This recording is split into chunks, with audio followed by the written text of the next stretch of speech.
Roll the corn. We know the truth now.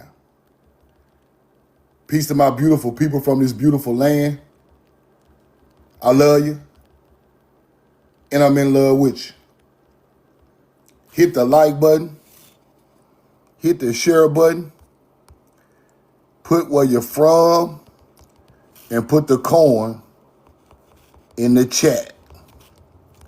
Put where you're from. And put the corn in the chat. We know the truth now. We know the truth now.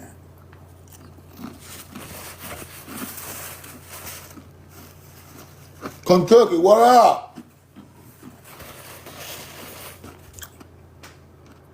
Hit the like button. Hit the share button. Put where you're from and put the corn in the chat.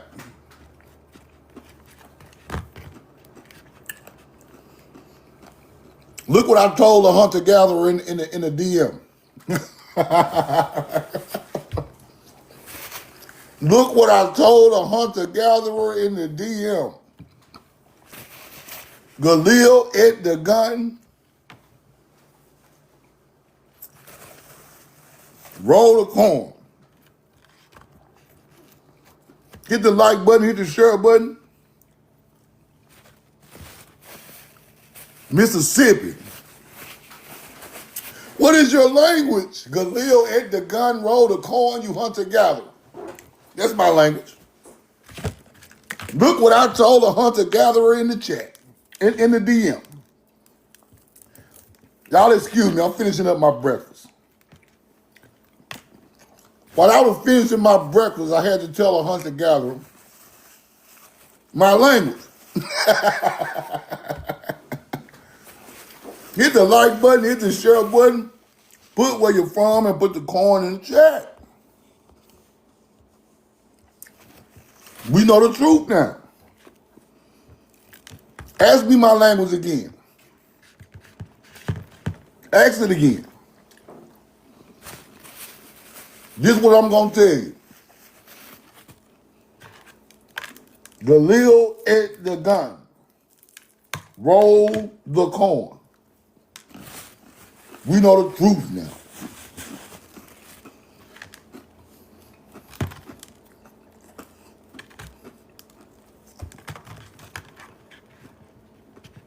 Roll the corn.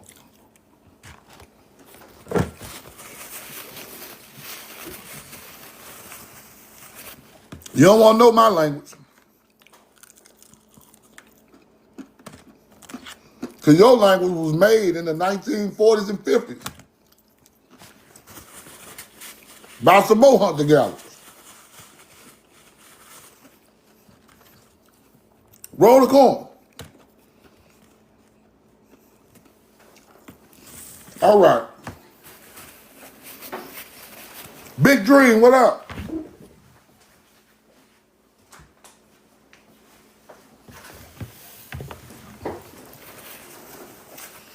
We know the truth now. Bow my head to my people, I love you and I'm in love with you. Put where you're from, put the corn in the chat. Now, I've been getting a lot of DMs from hunter-gatherers talking about their culture. What culture? What culture do you speak of? Native American is not a culture.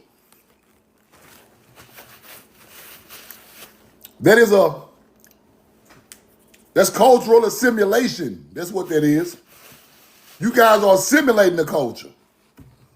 You never had a culture. You assimilate cultures from other people before you who was wiser than you.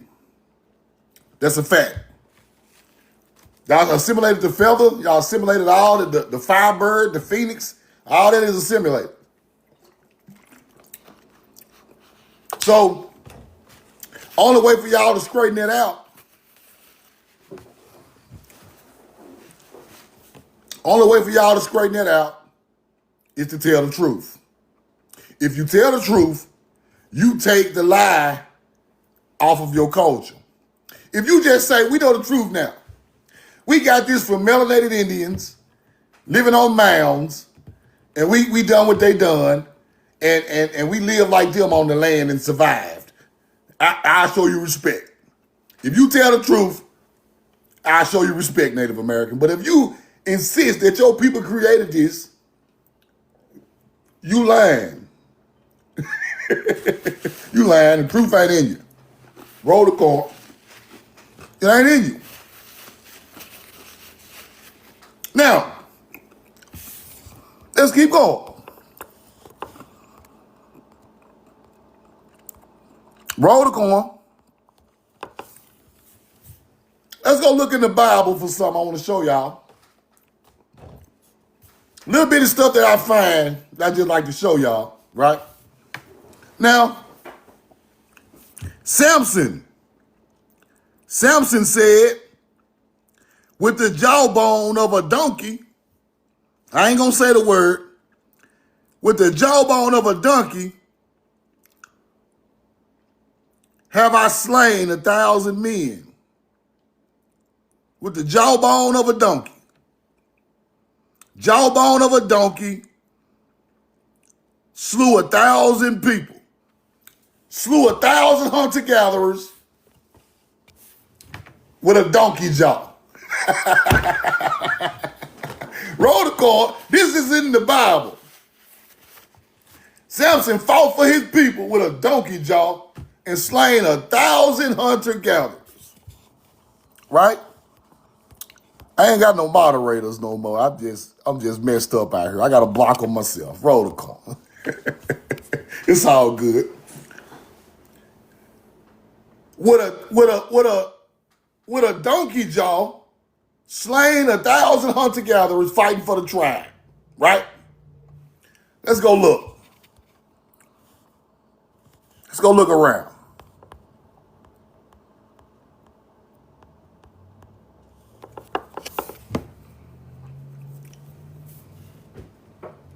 Look at that.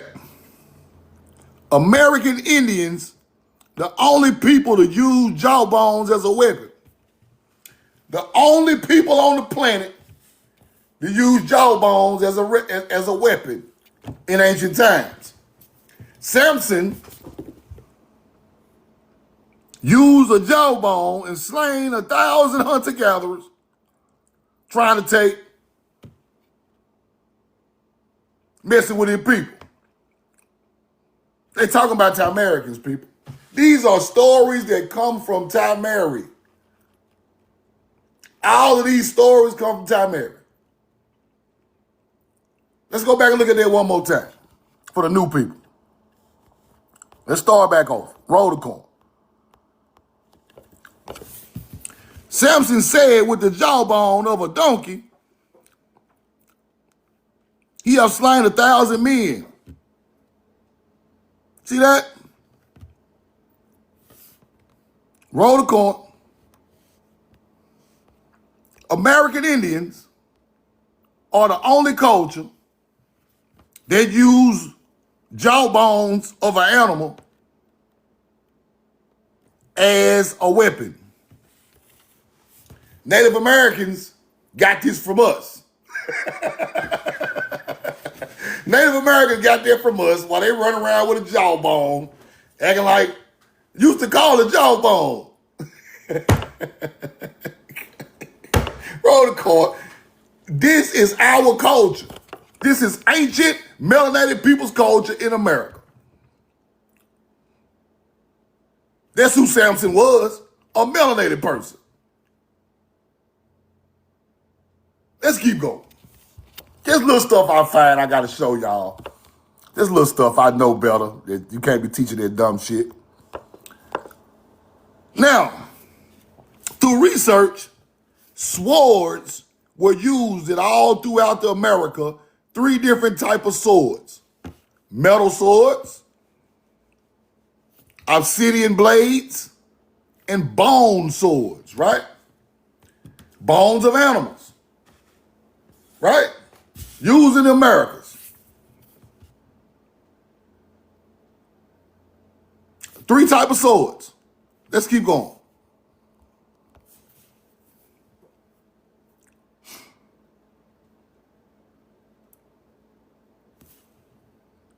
Now, ancient Americans were among the first people in the world to mine metal and fashion it into tools. Swords, the plow, the dagger, the axe, all that come from here. So when you see an ancient culture across the world with an axe, like a Cretan, a Keptarim, a Keftul with a big old gold axe, that's American culture. Simple. Let me show y'all something. See, you got to look at the things that people don't look at, right? Cretan axe made of gold with Hebrew on it. Watch this. Watch this. Let me show you something. Roll the coin. See, let me show y'all something. You see stuff like this. That might be a corn plant. Who knows? Let's zoom in. Let me clean my camera. Hold on. Because this is Timeri artifacts around the world. Metal axe with Hebrew on it. Come on, man. All right. Let's go back. Let's go back. Roll the coin. Let's go back and look one more time. We had swords made of metal, obsidian, and bone. 3 different forms of Timeri weaponry, right? Now, America is the oldest people to mine, people, in general. Not just metals, stones. We're the oldest people to mine, and we fashioned it into tools. The axe, the sword, all of that. We use bone, jawbones, whatever it took to get a hunter-gatherer up out of the village. Whatever it takes to get a hunter-gatherer out of there, that's what we got to do. Let's keep going. Now, we got an Aztec mica sword. Aztec mica sword. If you get hit with this, it's a wrap. If you get hit with this, yeah, call it a night. Mica is some of the sharpest stone on the face of the earth, people. Mica. So we use mica, metal, and bone. This mica sword, woo. Let me show y'all something.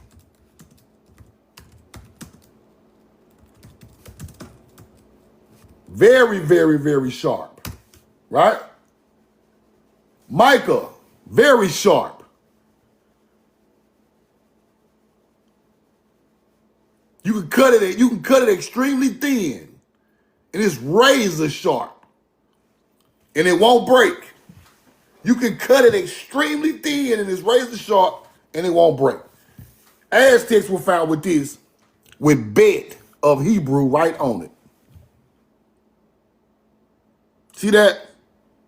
Let's keep going. That's fire. Now, carver refers to the customs as the Sox one, a sword worn by the chief of the Nawasi. A sword worn by the chief of the Nawasi. See that? A sword worn by the chief of the Nawasi. Roll the coin.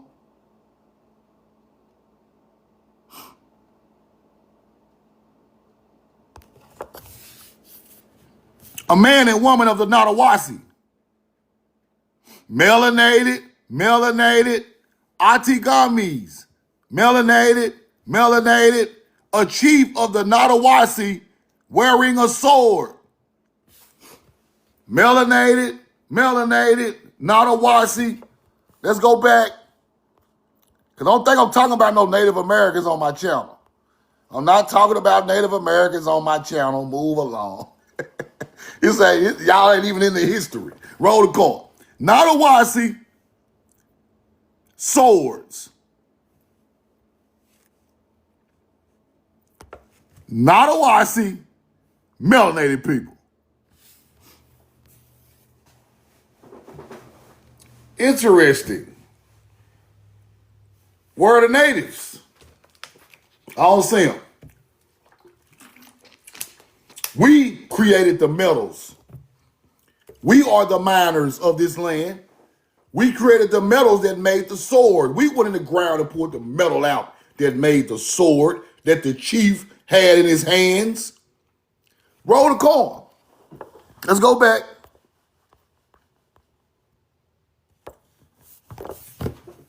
Sword. Nawasi chief. Let's see what else he had. Chippewas. Knives in a sheath suspended around the neck. The socks, however, later put retaining a triangle-type neck of fine buckskin and war shirts. Fire. Nawasi melanated Indian with swords in America. Let's keep going. That shows you that they come from the mound building culture.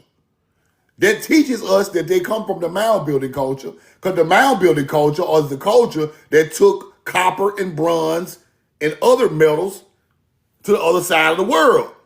So we already was metalworking people, right? Already was metalworking. You go from the mound building up to the new people, up to the American Indian, and you still got swords that you know how to, your ancestors taught you how to use metal, alchemy, right on this land. We is the only land with all these swords and axes before they learned it about over there. They didn't have no metal. They didn't have no metal knowledge on the other side of the world till we brung it there. Let's keep going. That's why you call it the Bronze Age, the Iron Age, the Copper Age. That's why you call it that, because these metals are starting to pop up in unknown, unfamiliar places. Let's keep going. Arrows, war clubs, mints, knives, as well as swords of bone. Swords of bone, arrows, knives, copper, hammered, right? Native copper, hammered. Roll the coin. Copper. Bone, swords.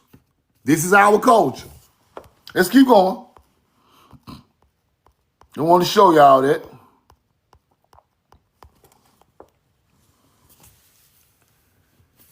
Lying immediately on the forehead of his skeleton were found a large circular ornaments which had adorned a sword belt.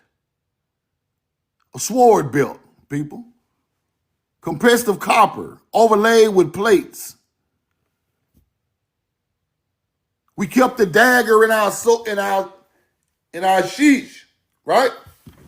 Now, shout out to Casey Macon.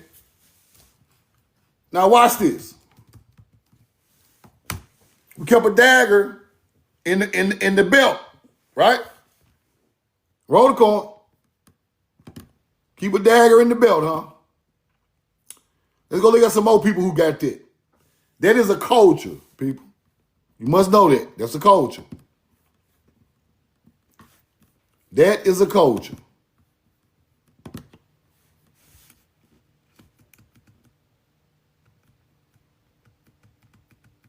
Roll the coin.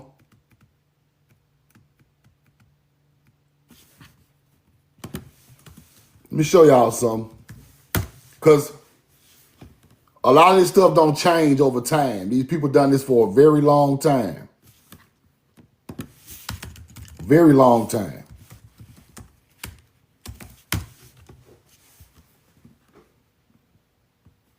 Now, on the murals of the Puntites, the land of Punt, they got daggers, right? They wore daggers.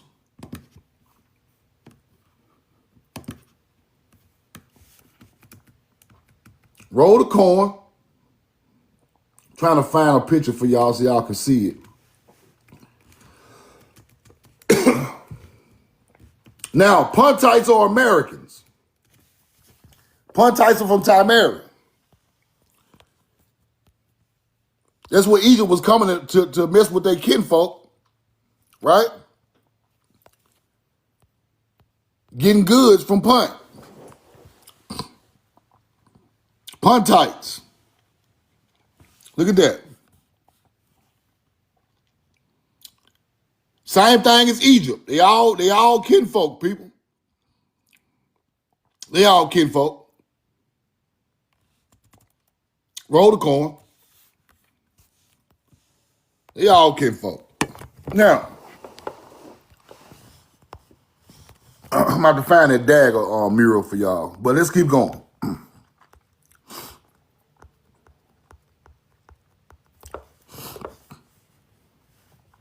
What is going on with the... All right, here we go. All right. Copper dagger, Western North America. Right? Copper daggers. We had copper daggers and swords, bow and arrows, axes. All this was made of metal. Roll the coin. This was made of metal. Now,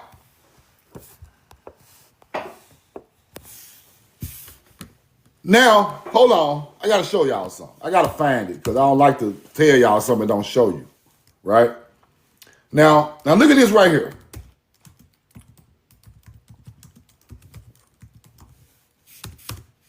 Now, you must understand when you have a dagger, it is made out of metal, right? In ancient times. In ancient times, it's made out of metal. Now, this is a culture. This is a culture. Now, wherever you see it in the ancient times with metal, these are sophisticated people. Here's the Sumerian daggers. See that? Somebody taught them how to work metal. They come from a metal making culture. See, this separates them from a whole lot of hunter-gatherers, right? This separates these people from a lot of hunter-gatherers. We all know King Tut had a dagger also, right? First Egyptians.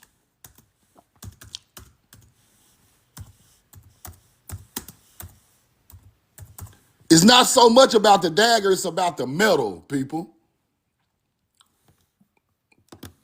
Think about the metal. Everybody ain't got no iron and no copper back in these days. Daggers of Tutankhamun, right? Ceremonial daggers, right? Look at that. These Egyptian daggers, all metal. Now, let's go to the mound builders. Our ancestors who started this metal work, right? This metal work. Mound builder culture, Hopewell, Mississippi, and Adena utilized daggers, cold hammered copper, flint. Now, this is what you must understand about that. At the time that these daggers and swords were being used, only one people in the world had these things, people. Wasn't no hunter-gatherers coming out no cave with no big old iron sword he had made. So these people ran the world for a long time until they started mixing, right? Now the mixed people started to get daggers and swords, ready to fight against the teachers, right? Your own bloodline mixed with a hunter-gatherer, come right back and try to take you out. So the Sumerian has daggers, right? The mound builders of North America, the first Egyptians, all have daggers. All of them are the same culture, people. All of them Indians. All of them come from American culture. Facts. All of them. All three of them. All three of them. Because everybody ain't got that metal. Now, another thing that connects Tamari in Egypt is this. Let me show you.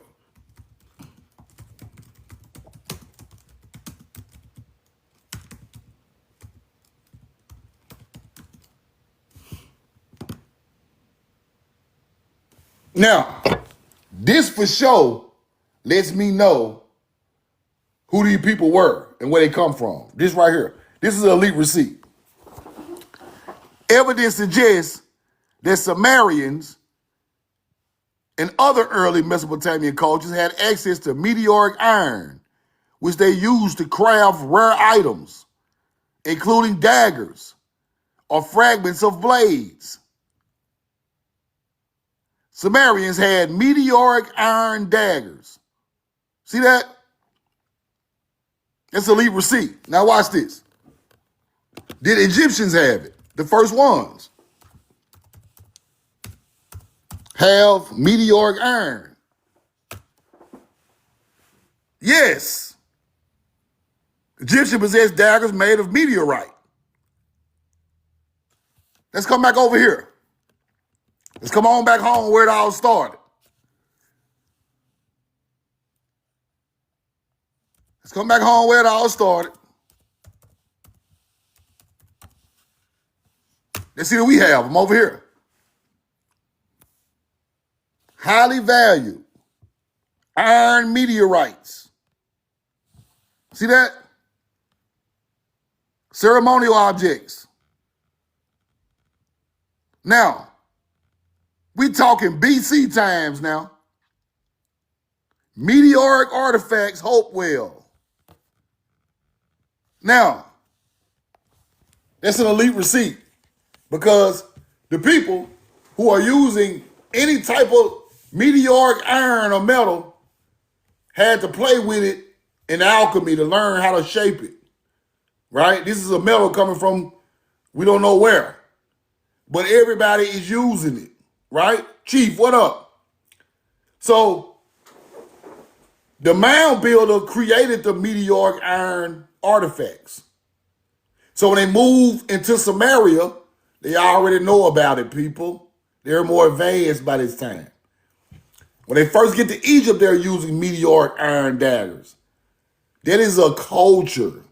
You cannot sit here and tell me everybody done that in 5,000 BC. It's crazy, right? You can lie all you want and say that these are your people, but a Native American has never shaped a dagger out of meteoric iron. Never in the history of Native Americanism. This is advanced alchemy. This ain't no eat no grass and no beetles and go lay down under the tree. Nah. You gotta melt this stuff. You gotta have a cast to pour that metal in to make that metal hard and already be shaped like a dagger. You got to have some knowledge to be making metals out of meteoric iron. Now, all you people claiming that these are Native Americans in the mounds, you a lie. This is ancient melanated people's culture. This is our land. We got daggers made of fucking meteorites. Ain't no hunter-gatherer done that. I die about that. Ain't no way around it. You just ain't no way around it. You see the other high civilizations had it, right? Them the only other high civilizations that had that. Egypt, Samaria, and the Mississippi River. Facts. So the dagger comes from here. Now let's go here. Let's go here. The oldest type of Hebrew pictographs are on rocks in the California Canyon. The oldest pictograph Hebrew are on rocks in the California Canyon. I'm finna blow these up and let y'all see them. Same language I've been telling y'all the whole time. This is our language. Let's keep going. Let's blow it up.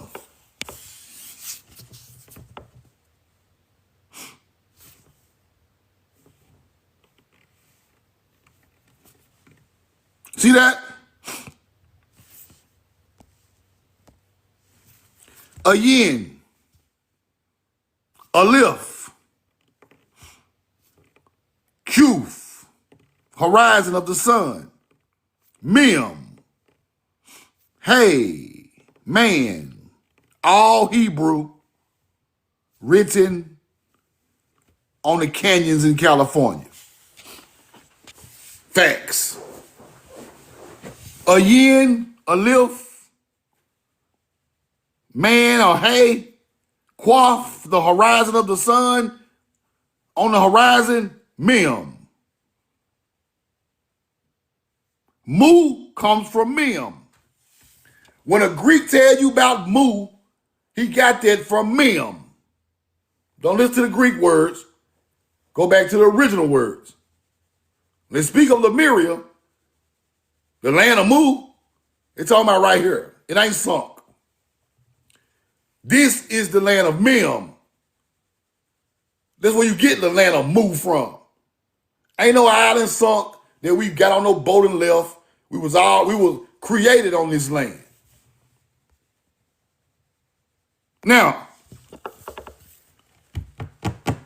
when I try to decipher this, you know, I like to try to decipher stuff. I like to try to decipher Hebrew, you know. I'm trying. Stick with me.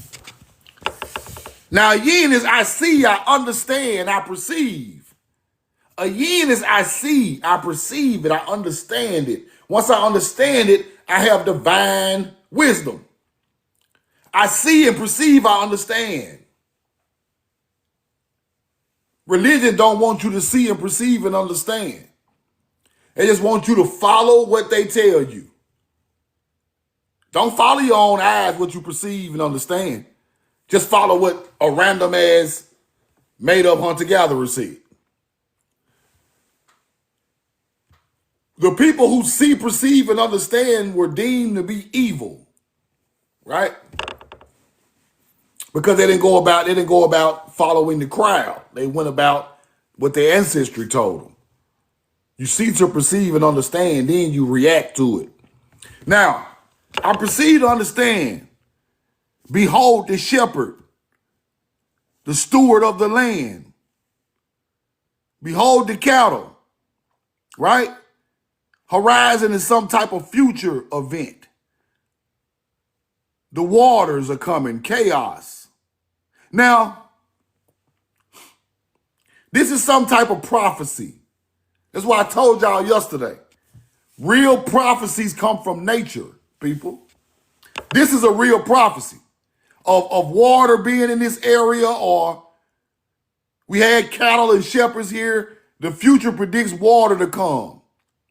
So Kuf in Hebrew, the horizon, means future. Some type of future event a lot of times. It can be some more meanings, but it means future a lot of times, right? Let me show you. Let's go back here so you can see the words. Now let me show y'all that.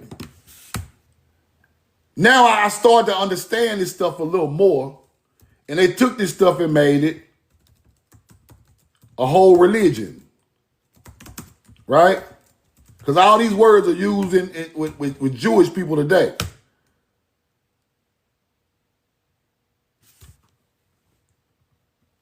Hold on.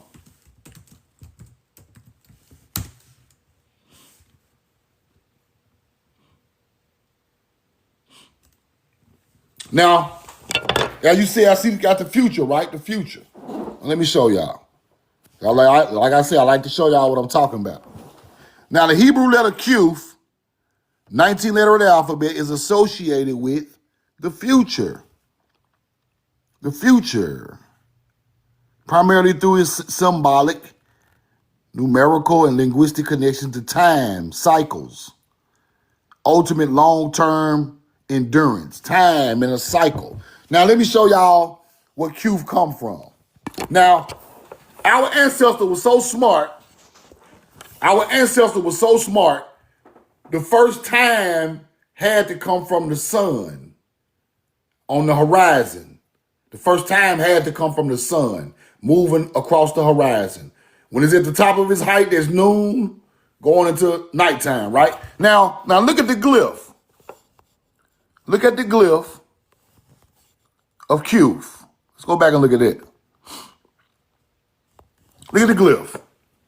Align the horizon and the sun. Now let me go back and show y'all what I showed y'all yesterday. They go right along with Qf. And this is fire now. This is fire. This is fire. The line of the horizon and the sun. This is how you start to predict some type of time or future or some type of daily cycle of the sun. Right? That's why you made the Hebrew letter Q. The O with the line. The line is the horizon. The O is the sun coming over the horizon. Fire. This is exactly what our ancestors were trying to say with Qf in Hebrew. Now, they teach you Hebrew ain't got nothing to do with the sun and the stars. They are a damn lie, and the truth ain't in them. They want you to think it's all religion, all this and that, but it comes from nature. All this stuff comes from nature. Then it's turned to religion later on down the line, right? So now let's go look at Qf associated with the future I just showed you. Now let's go look at Qf in the Bible. Just to give you some type of understanding how they're using the words now, right?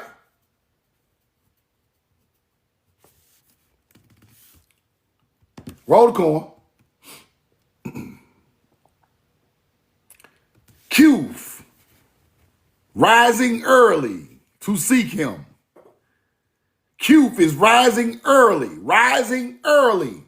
The sun rising early in the sky, in the Bible. Qf, rising early to seek praise. Now, it represents the end of a cycle or the beginning of a cycle. Right? Related to holiness. This is where these people got that from. This is where those people live like that in the Bible. The Ashkenazi Jews, the Jewish people, the Israelites. This is where all that knowledge come from on this land with that language that evolved and became law over all these different people. Let's keep going. Let's go back to the mountains. Now again, hey, Mem, Aleph, Qf. Fire. This is in California now. This is in California. Let's keep going. I see, perceive, understand. Cattle. Or the spring. Kataris represents cattle. So it might be the spring right here. Then I start to shepherd the field. Behold the shepherd. This is fire. Let's keep going. Here go another stone in California with Samek on the stone. That's the pillars that they use in Egypt. This became the pillars of Egypt, right?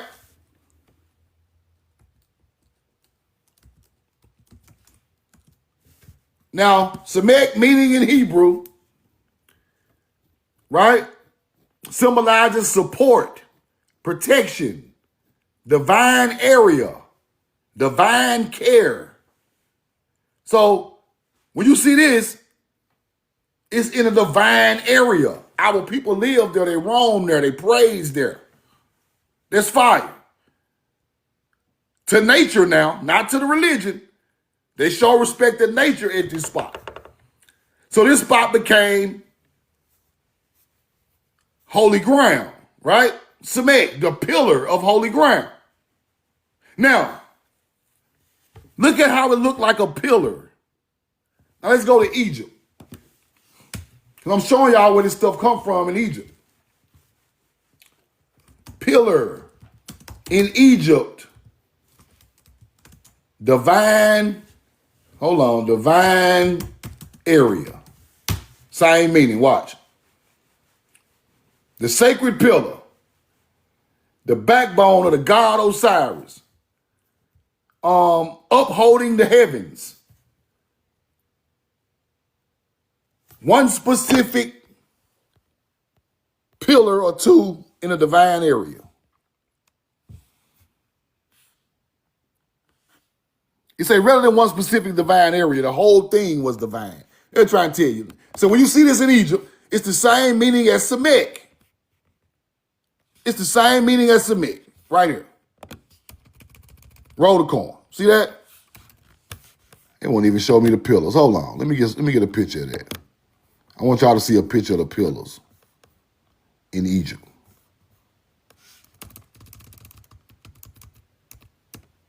Right here. The daggers pillars.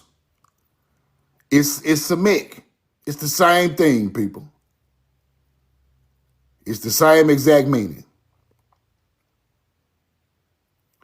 This comes from Semek. It evolves into the daggers pillar. Fire. You see her Thor on the pillars. You see her Thor on the pillars, right? Look.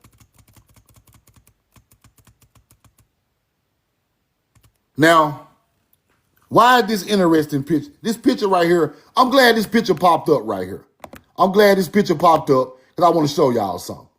Now, please let me see the picture, hunter-gatherers. The pillars of Alexandria. The Phoenicians built this city.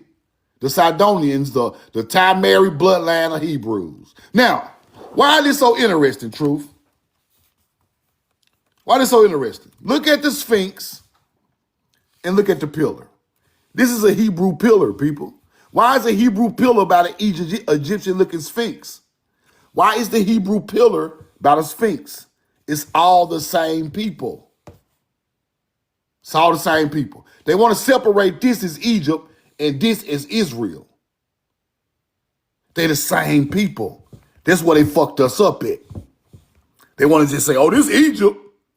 Oh, this Phoenician. This Hebrew. This Egypt. Now, all of it is all our culture. All of it. Roll the coin. Every last piece of that architecture is ours. See if I found a better picture of that. But they got a good picture of it. Now, hold on. Let me find a better picture of this because I want to show y'all something. Here we go. This is a good picture. What the hell is this? Get out of there. Now you see that pillar? You see that pillar, right? Them same exact pillars in Mississippi in the woods, people. You think I'm bullshitting?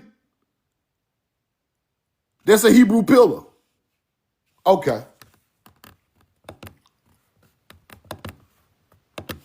Same pillars in the woods. Right on the Mississippi River.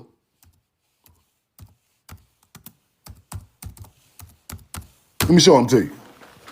Whoa. Whoa. Whoa. Let's go back. Whoa. You see that pillar? Look at that pillar.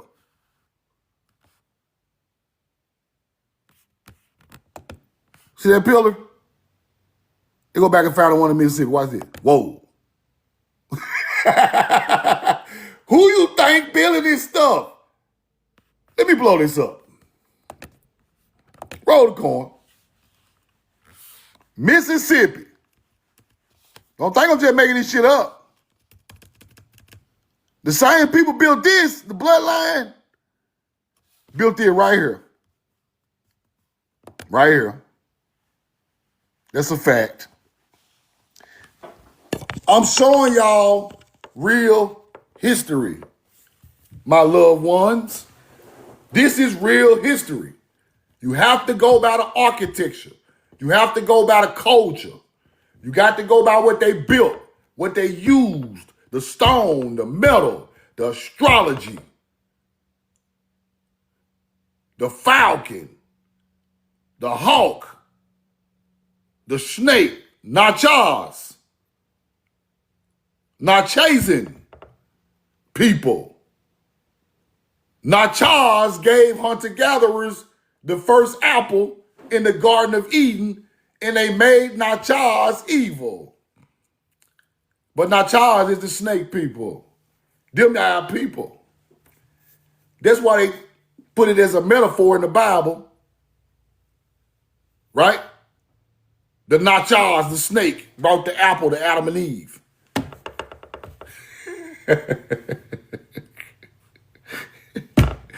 What is so evil about bringing an apple to people? That is symbolism for nature's people are evil. God's people are not. It's symbolism. The apple represents nature, people. You take nature to a people, and then you tell them this. See, all of it go together. You take nature to a people, then you tell them this right here. This is what you tell them. They're going to accept it or they're not going to accept it. Right? You take nature to a people. You tell them a yin. You take nature to a people and you say a yin. What is a yin? I see, I perceive, I understand nature. I don't need no savior. I see, I perceive, I understand how to take care of my people. That can't teach me that. I have to see and perceive it and understand it. A yin. Here go the apple. You can make these on your own. You can feed yourself and your people. We're going to show you how to do it with the stars. You can't fail. This is the righteous way. So if your culture don't believe in it, automatically you have to make that culture evil. It just makes common sense. You have to make the nature's culture evil. So you put it in the books as if our people are literally snakes. The same way they said St. Patrick, right? The same way they said St. Patrick ran off the snakes. They're talking about the snake in the Bible. Facts. Roll the coin.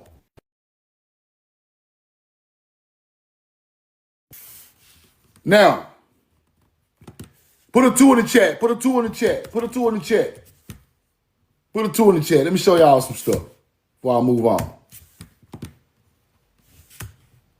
The same way they lie. See, this is what hunter-gatherers do. They use metaphors to speak about people and places. So when they speak of the snake, they always talk about our ass. Us. When they speak of the snake, they talk about us. We ran the snakes out of Ireland. They ain't talking about no damn rattlesnakes. They talking about melanated people. The snake bought the apple to Adam and Eve. They talking about our people. You got to read through the bullshit. Right? Nachas is named after Nachas, Nahas. Nahas. Nachas, same thing. The Nahas, Google it. Nahash,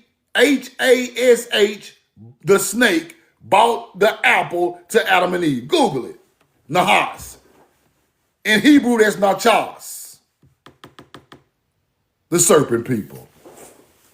Same thing. Now, Nahas is known in Egypt. Primarily a Hebrew word for serpent or snake. Right? Appearing in the Old Testament. They knew about this stuff. They knew about this stuff, people. They talking about us the whole time. Right in our face. Y'all evil because y'all ain't accept our God. That's what they trying to tell you. We don't want you to go out here and do nothing in nature. We want you to accept what we told you. Let's keep going. I'm going to show you the snake in California.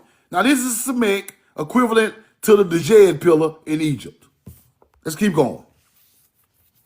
Upside down shin. Right there on the walls. They go shin. Right there. They go to Mississippi. They go to cross. The tet or tav. Right there. They go shin. Tasadi.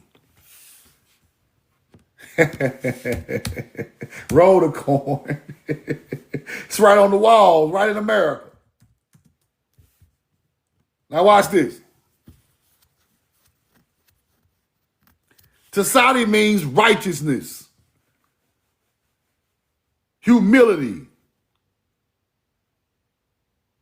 linked to a fish hook, fishing, or a person lying on his side. Tasadi on the wall, right there in California. Fish hook. Fishing, feeding your people. Fishing and farming, people. Fishing and farming. Roll the coin. Let's go back and find the old one so I can show you that this is the old form, right? It's the old form of that. Paleo. They got new forms of that word. Let's go find the paleo one. Because that's the oldest one, right? Tasadi. Early Hebrew. Early Hebrew, the first people to do it. There you go right there. What they say?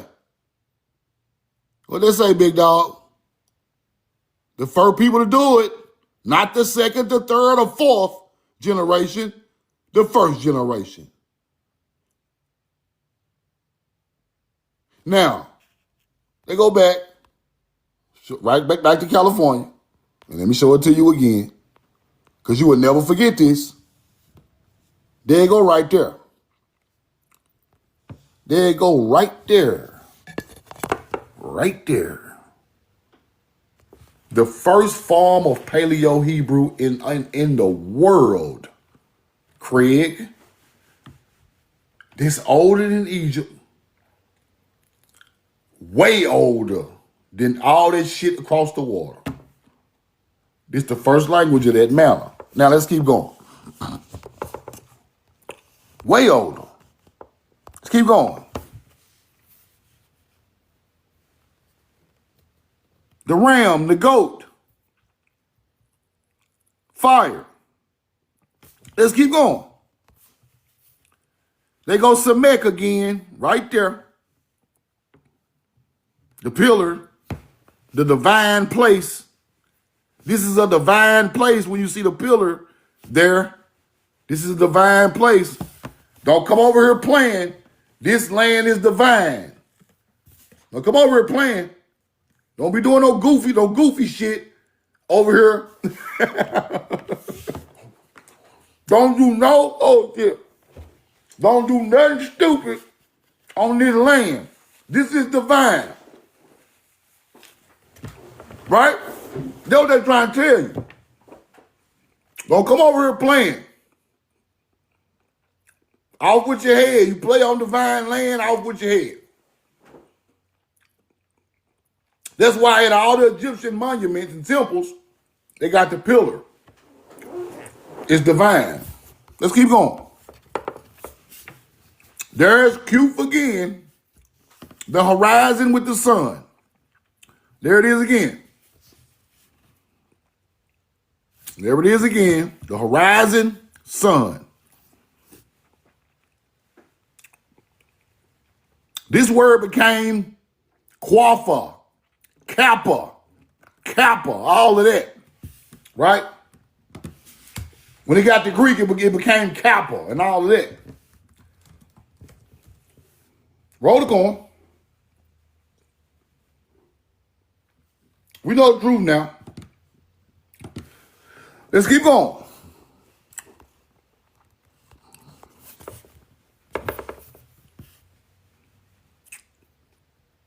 Now, some type of structure, bed, right? Now, I think this is like a smoke stream coming out of a house.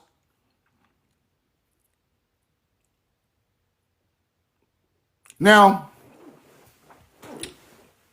that red represents a whole lot of stuff.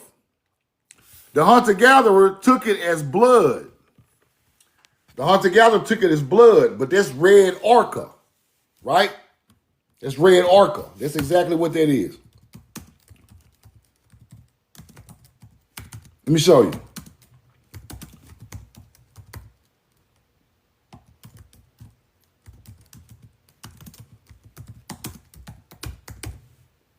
Let me show y'all what that red on the wall is. It symbolizes life, right? Blood and fertility. So when you see that red line, that's about design, people. Life, fertility, bloodlines, extensive in burials to represent the rebirth or to protect the deceased. Body painting, cave art, right? Medicine, sunscreen on the face. You should put it on our face. That's why you get the red of the Indian across your face, red and the black. Put the red orc on your face. They try to say it's Native American culture. Nah. Egyptians done it. Sumerians done it. Ancient mound builders done it. Native Americans is not that old. So y'all got that from the ancient culture.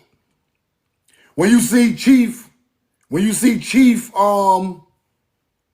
name, Satu, put the red on in his face, it posed, they use red paint now, but it used to be red orca, right? That's the ancient culture. This is where that red on your face when you're going to war, all this stuff come from. So we put it on the mural. Let's keep going. What's there right there? What's there right there? What's there right there? Chief say cool, yeah. What's there right there? What's that? Y'all know what that is. What's that growing right there? That's maize, big dog. That is maize. You see the plant stalk with the stalks coming off the side? That's maize. See that? Now,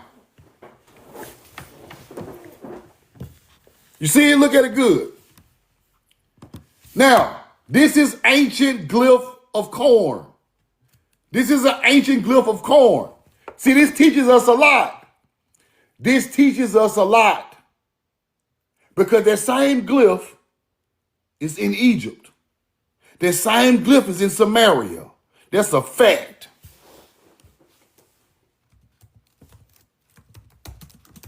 That's a fact. See, this that type of shit that it take me to break down. See, you got to know the artifacts. Now let me show y'all something. You see how that look, right? See how that look? Let me show you something. Ooh, I'm a bad man. I'm a bad man. Watch this right here. Give me what I need. See how that look on the wall in California? Watch this. Watch this right here. They gonna look over there. They gonna look at the other colors. What's there right there? See that? Uh-huh. Same damn corn glyph in Egypt. See it? See, you got to be able to read what your ancestors are telling you. The corn roll. These our people. Osiris is sprouting corn, nigga. He a corn god. They told us all this Egyptian shit. This Tamari information. There go the same glyph on the wall in California for corn. Let's keep going. Hope I can find a Sumerian one. Corn on the wall in Egypt. Yeah. They go to Swas. Y'all already know about that. So they won't even give me the book. Whoa, look at my dog. I love this picture right here. I love that picture right there. I love that. I might get that tattooed. My boy enlightened with the corn. Roll the corn. Now, let's go back. Let's see if I find a Sumerian one. Because it's a Sumerian one just like that. Just like it. In that book. Egyptian corn book.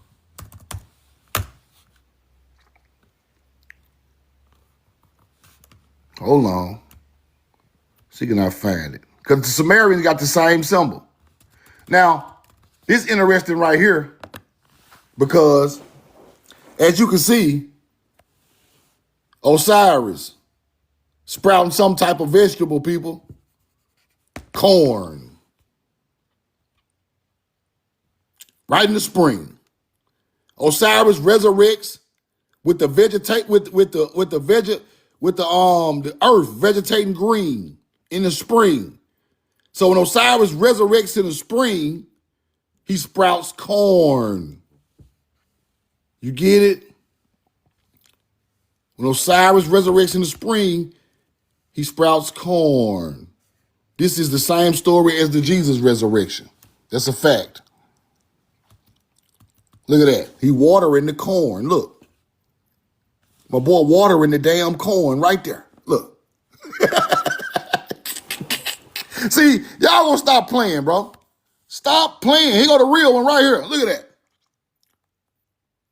Trying to make it all look like grain and all that. But I can't find a Sumerian one right now, but I'll find it another day. Y'all know I ain't gonna lie to you. Sumerians got the same glyph as this right here for corn. That's on the wall in California. Because this one got Paleo-Hebrew symbols all around it. Now, there go the goat or the bull or whatever that is. There go Mem. Here goes some type of goat or bull, something like that. We all know we got the bull and ox and the ram, all that, right? Now, this look like some type of structure with windows. To me, it do. Some type of structure with windows. But let's keep going. Now, you got to be studied to know what this is. You got to be studied to know what this is. You can't be on here playing. See, you can go read all the newspapers you want. You can go do all of that. You can do all of that cute shit. But you got to be studied to know what this is right here. See, I've seen this before. Right? This is exactly what this is. I'm going to show you what it is. I'm going to show you what it is. Watch this. That's what this is. Altar of incense. That's exactly what that is. An altar of incense that the Jewish people now use in the church. An altar burning incense. That's what this is. I saw this before in Egypt, Samaria. I studied artifacts. They were burning tree incense right here at this spot. This is where religious people get that shit from. The myrrh tree, the oak tree, all that incense, the balm of a tree, the myrrh, the oak, the cedar. You burn these good smelling incense at divine areas. Let me show you. Right?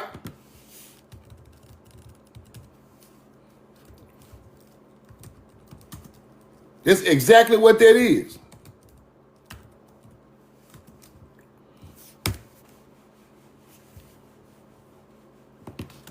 Hold on. Altar. We taught these people this stuff.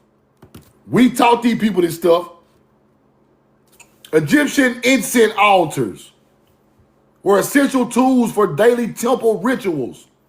Personal, they used myrrh, frankincense to honor nature. It's the same thing done over here. This is where it come from. You use the myrrh and the frankincense tree on some type of altar to burn it. And it give off that smell, sweet smell. Now, this is showing the first culture to do this stuff, right? It's showing the first culture to do this stuff. Let's keep going. Now, getting into that, the Balm of Gilead. The Balm of Gilead in the Bible, right? We all know balm is some type of, you rub it on you, right? Gilead means rocky. In Hebrew, Gilead means rocky. The Bible is talking about the Rocky Mountains with them big ass trees. I'm finna show you. You know I'm gonna show you, right? Now, the Balm of Gilead in the Bible, myrrh, going to carry it down to Egypt. I'm gonna carry it down to Egypt from the Rocky Mountain Gilead area. Egypt is Mizraim, right? Egypt is Mizraim, right? Stick with me.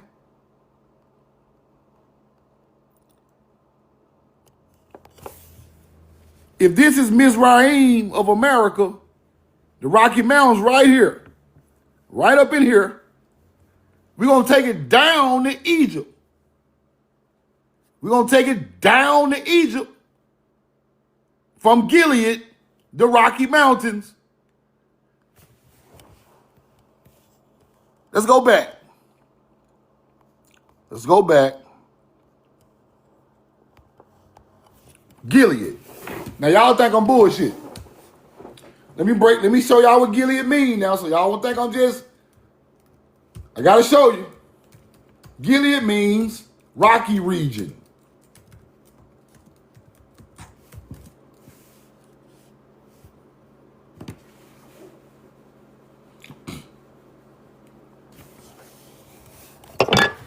Now, roll the coin.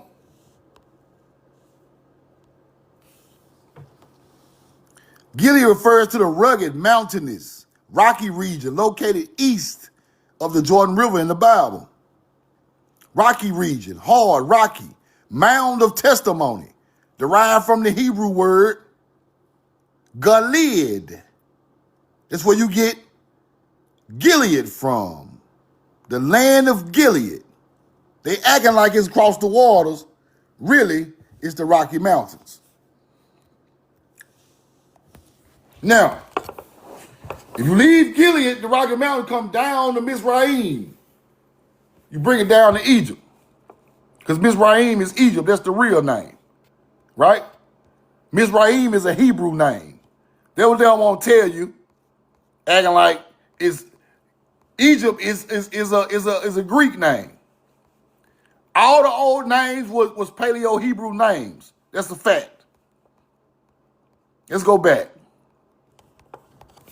So you bring it down to Egypt, right? The Balm of Gilead. See that? Spicery and balm of myrrh down to Egypt. They were eating bread, people, as they sat down to eat bread. Was it cornbread? We don't know. Roll the corn. Let's keep going. Let's keep going. Balm, right? Fragrant ointment. A tree which yields a fragrant resinous substance, especially used in medicine. Now, let's stop right there. If we're talking about biblical times, it's the desert, people. It is the desert. Ain't no mountains with no trees in the desert. You might have mountains in the desert. You damn sure ain't got no trees and mountains in the desert. They talking about Mary. Let's keep going. Pine trees are the best source of medicinal resin in the Rockies. That's a fact. That's a fact. Ponderosa pine. Common trees in the Rocky Mountain National Park. This is where you get Balm Gilead balm from the pine trees in the Rockies. Facts. Roll the corn. You ain't got no damn pine trees in no mountains in the middle of the Middle East.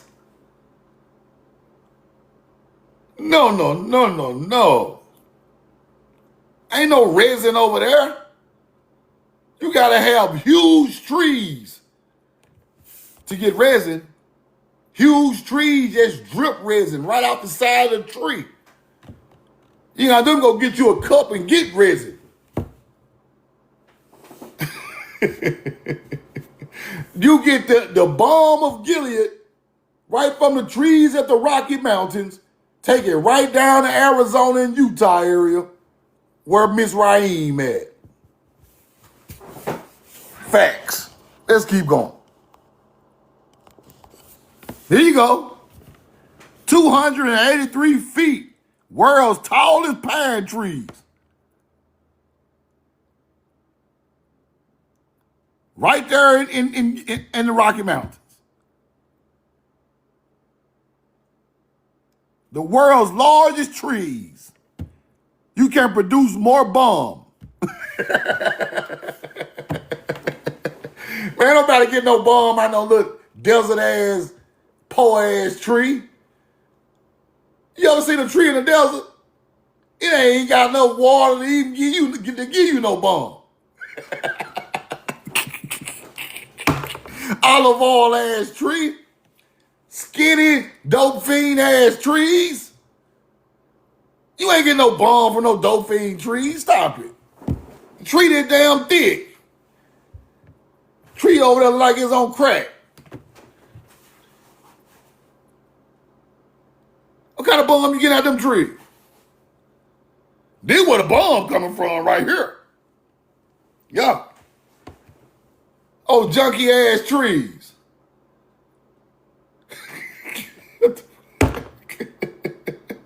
Roll the card, man. I just got to give you a perception of what we talking about. Because these people tell us this stupid shit and people just run along with the story. You not getting no balm to fix your ailments, your bones and your muscles from no dope fiend tree. You get some balm out that tree gonna die, bro. It's already hanging on by its last leg. You cut that tree gonna die in the desert. If you find one. Them people talking about right over here on this beautiful paradise of a land. Let's keep going. We got all these ancient trees. Now, let me say something before I keep going. If you ride through, I rode through Oregon one time, y'all. I ride through Oregon in the wilderness. Listen to me, y'all. All I can think of while I'm riding through Oregon in the wilderness is, bro, these trees got to be thousands of years old. Bro, you can't even see the sky. Bro, if you ain't never, as a grown man, when I rode through Oregon in the daytime and couldn't see the sun, I was spooked. I'm like, bro, punch this motherfucker. Let's get back out the trees. Bro, you can't see nothing. When I say number giant trees, you can't even see the sky. It's over the road like this. Trees huge. The bark of the tree wider than your house. I'm talking about bark of the tree got to be 12 feet wide. You like, whoa. This got to be the oldest trees on the planet, bro. Ain't no way around it. I ain't seen a place with trees like that in my life. This is the oldest vegetation on the planet. That shows that this is the oldest land on the planet. Ain't nobody got no trees like that. I'm talking about giant sequoias, giant oaks, giant cedars, big red. I'm talking about the whole tree red. Just beautiful. But it's scary as hell. If your car break down, boy, your ass might see a timber wolf. If your car break down, 8-foot wolf walk out, snatch your ass up. It's looking like that out there. You better have a cannon on you, I'm telling you. That's what the timber wolves, the Minnesota timber wolves, you think that shit, you think it's fake, don't you? Them timber wolves live out there with them trees, and I'm talking about everything big. You better have the Desert Eagle on you. I'm telling you. Because Timberwolf come out, he 8 feet tall. He ain't even looking like no dog. He looking like, you don't want to see no Timberwolf. You think they ain't big? They huge. The trees huge. The birds huge. Nigga, I seen a turtle out there on the side of the road. It had to be 5 feet long. I'm like, whoa, man, just too big. This stuff just too big, bro. Mosquitoes did big. Mosquito looking like birds, bro. This is the oldest land on the face of the earth. Y'all can stop playing. Mosquito out there looking like bluebirds, blackbirds. Mosquito will suck you like a vampire out there. Your girlfriend will think you got hickeys on your neck. A mosquito bite your ass. All right, go out there and see. Roll the cart. Go to Oregon and see out there with them wood. And see, go to the cedars. Go to Lebanon, Oregon. Go to Lebanon, Oregon, and go look. You're gonna get your ass back to the south ASAP. The tree too big. Like you in Alice in Wonderland or something. They keep going. Now, these fine trees, you get that sap from the tree. You get that honey and that oil, that beeswax, honey, and oil from the tree. You mix it together, you get that Balm of Gilead. And you ain't gonna get sick, big dog. You ain't gonna get sick. California too, you right. You get that honey, mix it with that tree balm, that tree sap, you getting the Balm of Gilead. Look at that tree. Look how red that tree is. See, let me explain something to y'all. You see the color of that tree? Do you see the color of that tree? Them the oldest trees in the world. That's why your skin look like that. You look just like that damn tree. Your red face, your copper color, all that come from the first nature's being, the first nature sprung up. You look just red as that damn tree back in the day. Roll the corn till they got to fucking us up, eating all this different stuff. And you were red as that tree back in the day. Your great grandmama and them were red just like that tree. Straight from nature. Same thing made that tree, made us. Oldest trees in the world, we the oldest people in the world. Trees come with human beings. Animals come with us. Trees and plants come with us. We got the oldest water, land, and plants. We are the oldest people. It's just common sense. It's common sense. Go back and pull your great-grandmama picture up, and she's going to be red as that pine tree. Ain't nobody else in the world that color. Ain't nobody else in the world that color. Where they at? These new niggas. Them new niggas, them new hunter-gatherers and YTs and China. That shit new. Them ain't the oldest man on the planet. That shit is new. All these new skin tone, that shit new. Don't you dare tell me no jet black African older than us. He just black because he just a sun baby. He born in a hot, sunny, desert place. You go come out black. His people were created from a area where people came out that color. The environment shapes your skin tone, people. Quit letting these people tell you that all this other stuff. In ancient times, what environment came with you, what bloodline you sprung up from, that affected your skin tone. That's why you can take the heat.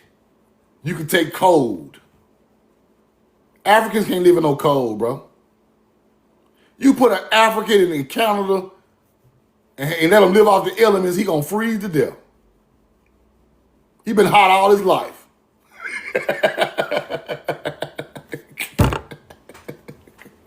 I ain't trying to be funny, but the man been hot all his life. Especially if they ain't put no air conditioning over there in the little buildings. Super hot. That man ain't never felt -5 in his life.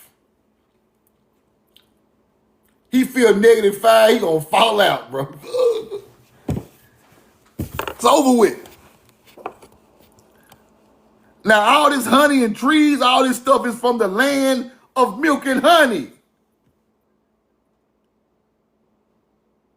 You get it? Roll the corn. Now, think about this also. Think about this also. Then you got to know the nature of the bees, right? You got to know the nature of bees. You got to know the nature of bees, right?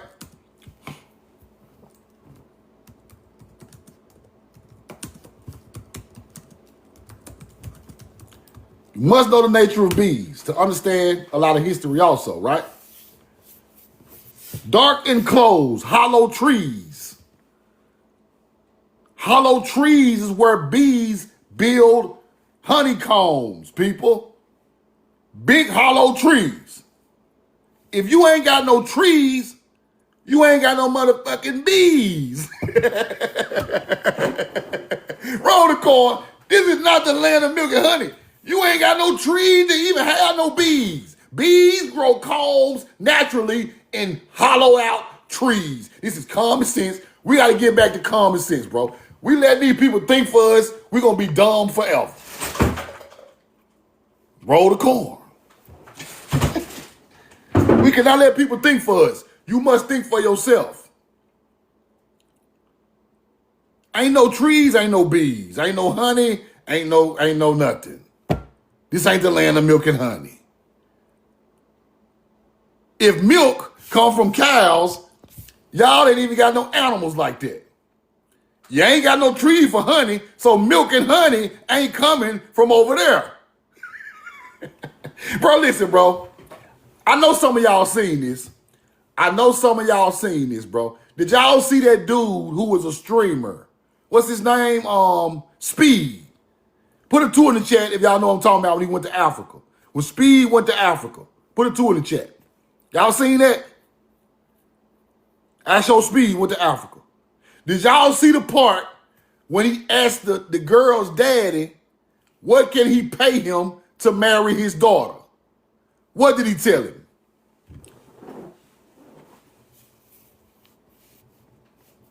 What did the man tell Speed? He wanted to pay him in cattle. Cows. Now, why would you sell your own, let your daughter get married for 10 cows? It ain't no cows over there. It's a luxury to have a cow over there. It's a luxury to have a bull over there. You give me 10 cattle, your ass can take my daughter right now. And I ain't trying to be funny. I'm telling y'all what the man said. I ain't say it. That man told I show Speed was like, 10 cows? How much a cow cost? Cow cost about $1,000 a piece. 10,000? I can take this beautiful Africa. That shows you right there. Ain't no cattle like that. 10 cows makes him wealthy, people. See, we look at this thing different because we come from a plentiful land. 10 cows make that man rich, the richest man in his village. You get it?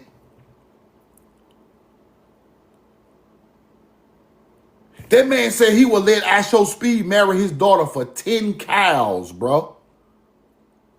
10 cows make him the wealthiest man in his village in Africa. So that shows you that ain't the land where the cattle come from. Bees grow honeycombs in trees. Ain't no trees.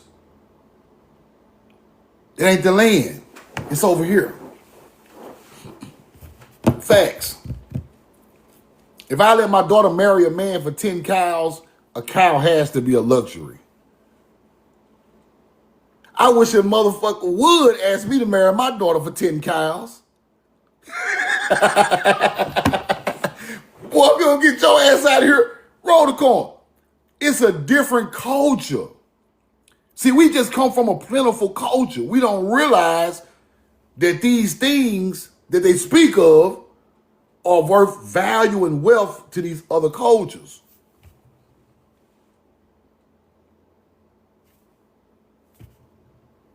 You get it? Let's keep going. I got a couple more receipts. Now, the spiritual benefits of that pine, right?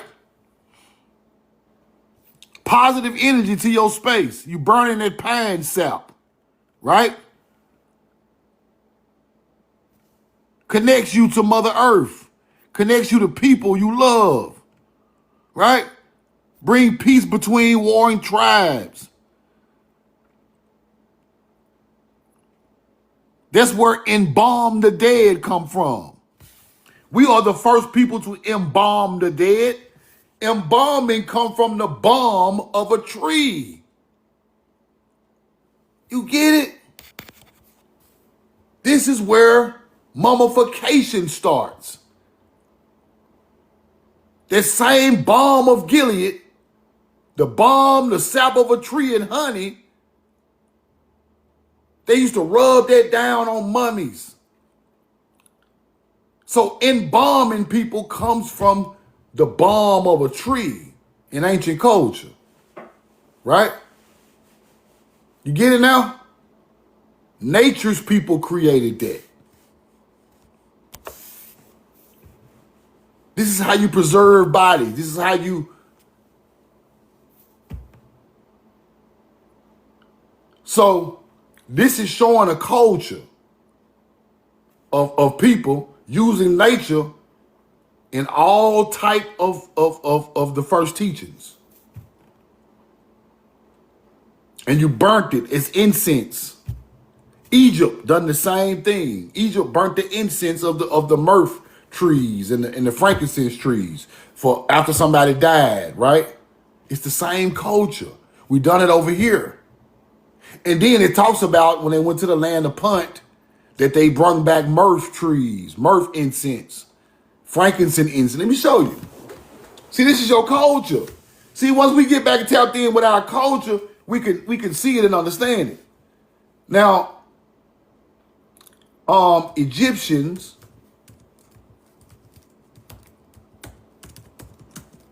got, let me see, got incense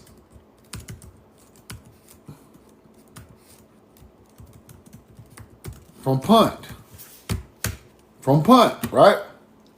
Ancient Egyptians obtained highly valued, people. It's not in Africa. It's highly valued to the Egyptians. Watch this. But they know these people. These people are connected.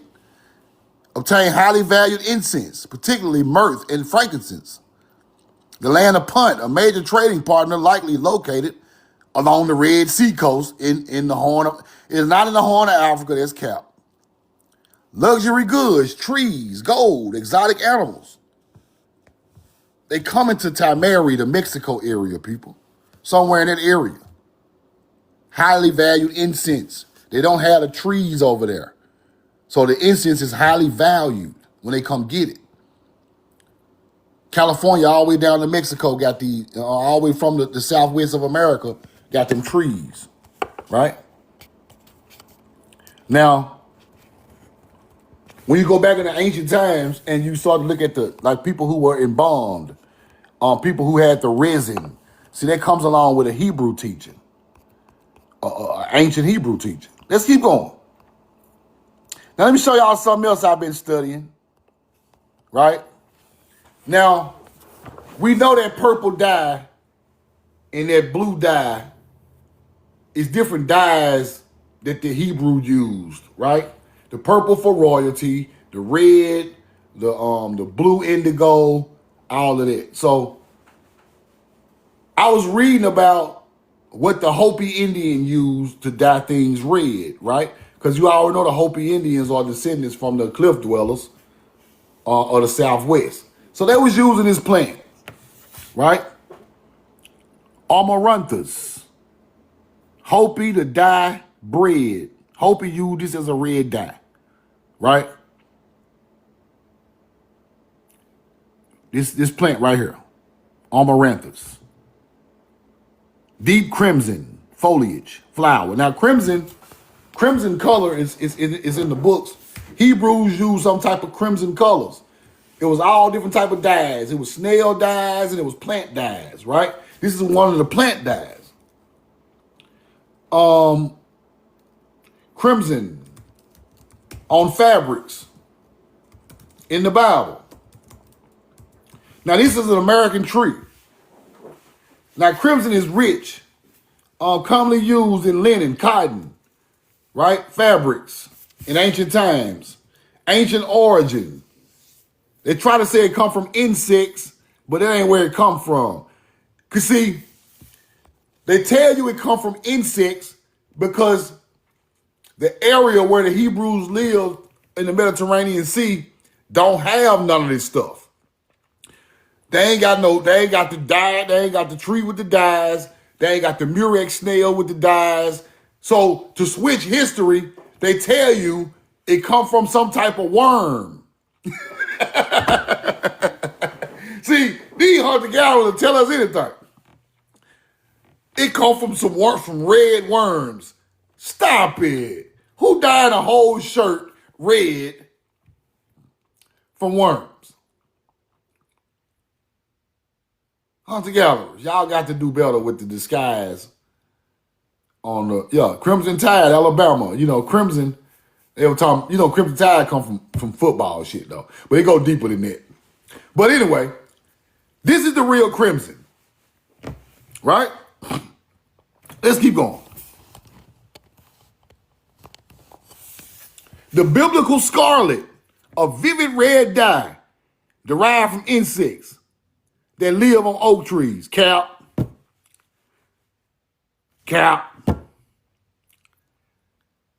Super cap.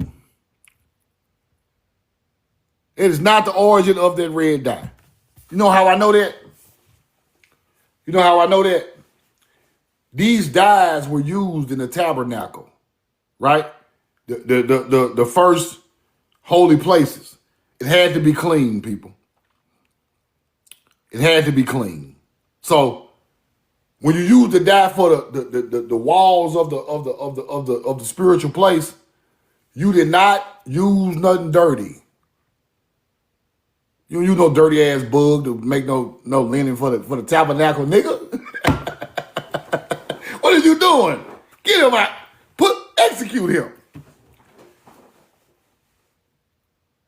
You don't use no dirty bugs for no dye for the tabernacle.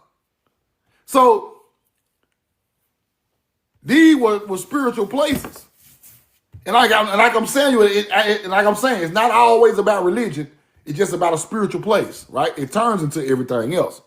So the tabernacle had all clean dye linens around, purple, blue, red. Purple, blue, red, right? And it had to be from a clean thing like a plant that you can wash off and dye. You got to wash your hands, wash your feet before you go in these places. It's the only place that you have to come in hands and feet clean. I read this in books. So, ain't no dirty nothing in there. So that bug they talk about in the Middle East that made the red crimson that they use in tabernacles do not come from there. It come from these plants. It come from these plants. Let me show you something. Now today the plant may still be found in Holy Land. Couple of places around America got that plant. It can't be found on now another continent but the Americas. That's a fact. The reason they know this is the Hopi Indian was still dyeing their clothes with this plant in the 1500s. The Hopi Indian was still dyeing their clothes with these plants. And it was looking just like the red dye of the Hebrew in the Mediterranean Sea. So they studied it.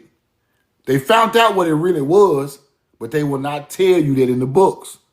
They got to find something from that land over there to match up with it. Therefore, you would know it's not from there. You get it? They're telling you red worms. No, red plants that look like worms. Roll the cord. There where that come from. Now here you go. Scarlet plant, the scarlet plant, right? The flowers are long and tube-shaped like a worm. So now, these fake historians, fake religious people, trying to tell you that red worms from the Middle East made the scarlet. Cap. Super cap. That is not where they come from. So now all of their lies are starting to break down in these books and all this teaching. Let's keep going. Now, case in making. There's a couple of spots in Indiana I've been looking at. You ever went to Holden, Indiana? They got a serpent mound in Holden, Indiana. Just like the one in Ohio. A little smaller though. Serpent mound. It's a serpent mound in Indiana, Casey. I've been going through some new mound sites I found in a book. I never heard of this. Holden, Indiana. How far that is from you, bro? We got to check that out. Let's keep going. Now, we got some more stuff from Indiana. Serpent wrapped around a central circle that was symbolic of the sun. Ancient earthworks, how they were dedicated to the god and the mother and earth mother, will enhance your sight, will enhance your teaching of it. The earth mother, the mother goddess. The earth is the mother, which translates to the melanated woman. The earth god, the mother goddess. Earth mother then translates to mother goddess. Nurture, nature. There it is. I think this one is in some type of state park. This in Indiana too, though. Let's keep going. Cambridge City, Indiana. The snake wrapped around something, fortified walls. One of Indiana's best historical sites. Let's keep going. This is on private land. Yorktown, Indiana, private land. Big ass mound. They got the trees growing around it so you can't see it. Cambridge City are all about 20 miles. Yorktown Mound State Park, private land, huge mound. Hopewell Confederacy. Mound builders. On private land, we can't even get to it. Roll the coin.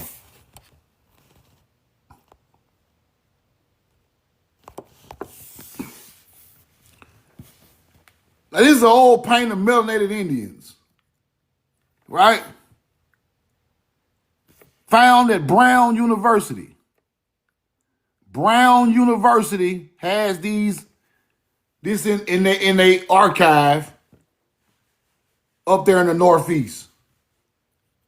Melanated Indians. Brown University. Still has these pictures. Now watch how they whitewashed it. Whitewash. Whitewash. Whitewash it from this to this. You whitewash it from this to this. Crazy, right? Let's keep going. You whitewash it from this, Canada, Europe, before the lie, Canada. See it? Europa.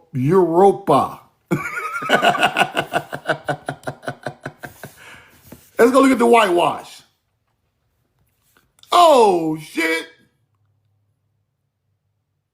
Canada. Native Americans. Here go the real one. Canada. Melanated people. Here come the whitewash. Canada. Hunter-gatherer. I'm going to find the real one, the fake one. I'm not playing with you people. I ain't playing with you people. This finna be the hardest research you gonna ever see on the internet. Y'all gonna stop playing, bro. Let's go back. Canada. Y'all can't say there's no more. Y'all can't say there's nobody from Europe and all of that. Oh, there's a Moor. Oh, that's an Egyptian. No, Canada, nigga. North America. Stop playing with yourself. Canada. Can't be debunked. I already showed y'all where the word Canada come from. Then you get the whitewash. With the old funny looking ass Indians. Who is this? Then you get the real one. Then you get the fake shit. Who the hell is this? Who is this? Ellen DeGeneres? Get Ellen DeGeneres ass out of that original. What is Ellen DeGeneres doing out there? That's why you lost your damn show. Doing all these old stupid. Let's keep going. Get Ellen ass out of here, man. Bald head ass. Melanated Indians.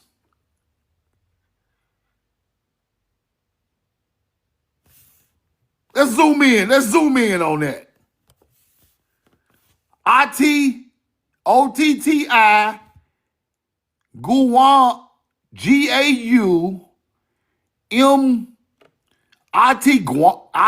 Go. Whoa. Let's go back. Let's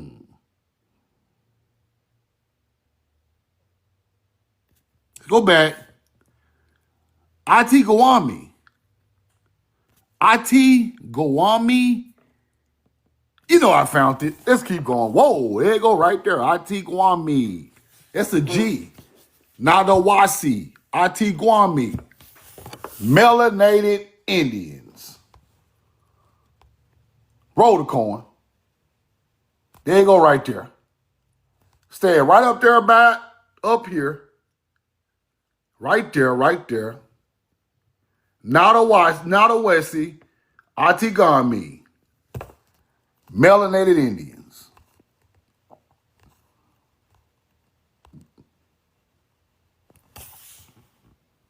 Roll the coin. Now let's go look a little deeper. A man and a woman of the Atagamis, melanated. A man and a woman of the Nawasi, melanated. 1768 in London. Interior parts of North America painting pictures of our people. 1768, 1781, Indians were still melanated. And y'all want to read me some paperwork from the 1600s talking about we some Moors. Look what the government told us. We were still walking around with bow and arrows in 1767. Hunter gatherers. These ain't no Moors. These ain't no Native Americans. These are the original people to the land. Now, London has these pictures and the dagger. You're exactly right. Case, not a Nawasi. You can't even find that tribe no more. That tribe don't even exist. I look for that tribe all over the internet. I can't even find it. They just get rid of the whole name of the tribe I see. Right? Gaumies. Tribe. Unless they change the name, because they will change the name. Potawatomi. People of the first fire, Algonquin-speaking Native American people, originally from the Great Lakes. They are a part of the council. Ojibwe. See, this is hard to figure out because that name don't go with no tribe. Now I see the Oti, O-T-T-I somewhere in a book. The First Nations of Canada. They were culturally assimilated for sure. They were culturally assimilated. They probably be one of these fake-ass native tribes now. Oh, I see something. Okay, I found something. It said the tribe was known as the Sac and Fox tribe. Indians of the Mississippi River. Hold on. Let me pull this up. Oh, I done found the receipt. See how the ancestors give you a good receipt? Now, hold on. Hold on, I found a little something. Atagamis. Oh, my God. Go back. There we go. Get this shit off the screen. Atagami. Fox Indians. Let's see, that's fire. That is a melanated. You see that? That is fire. Let's blow that up.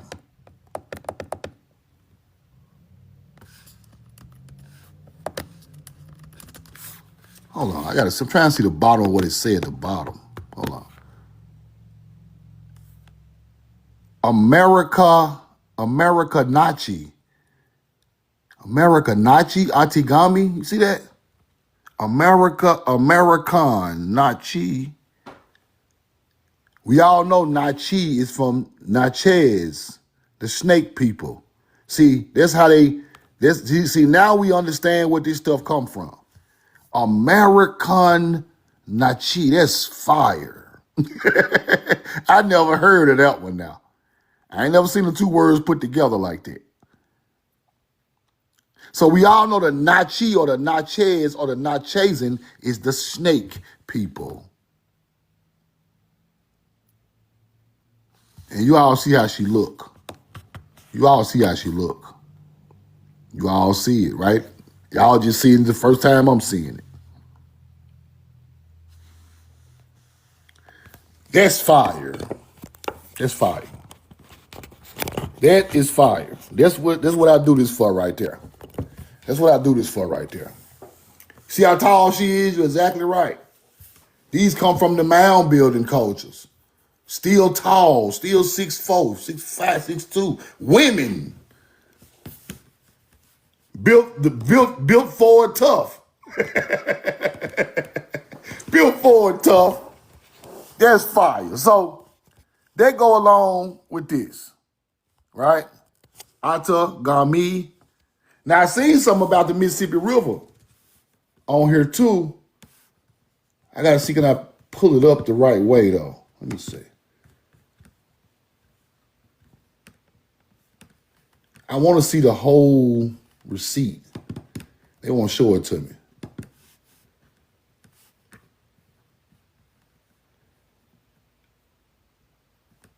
Now this is another picture now. Now look at this picture. Look at this picture. Look at that. Let me see the bottom of it if I can. Hold on. That's fire. That's fire.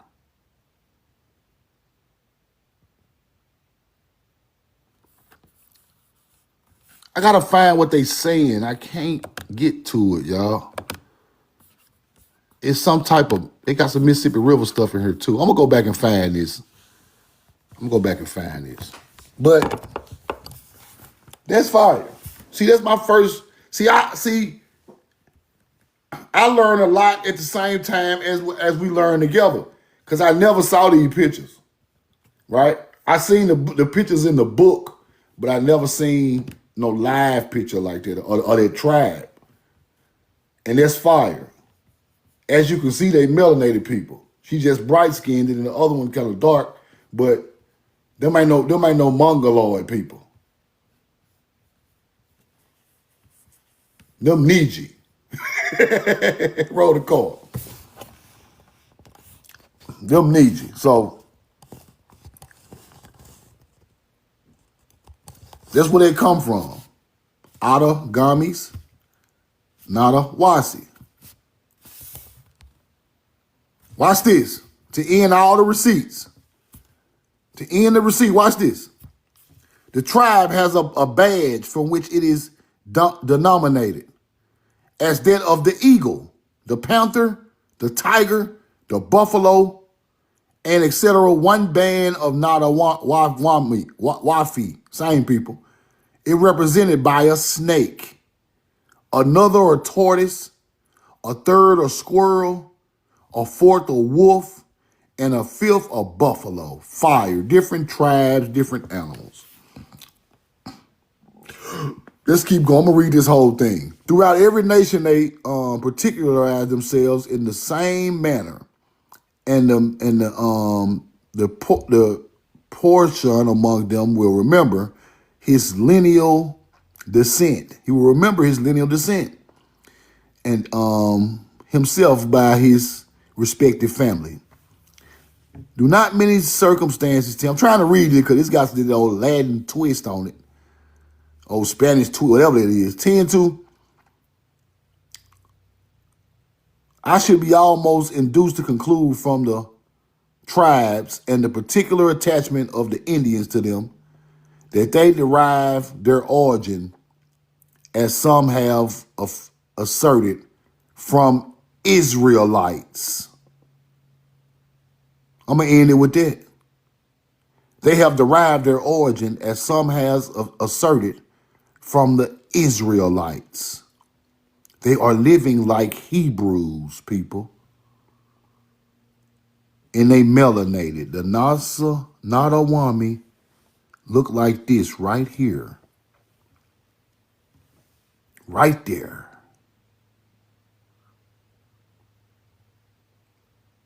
Fire. Fire.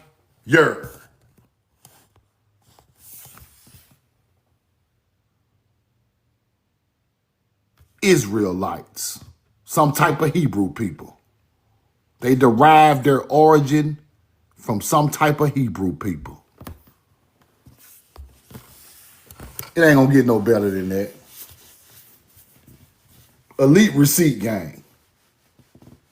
Elite receipt gang, man. Ain't gonna get no deeper than that. I'm showing you how they look, where they at, what they speaking, what are their customs. They act like we never existed. They are alive. They are alive. And the truth ain't in them. All these different tribes speaking the same stuff. Come on now. All these different tribes speaking the same languages.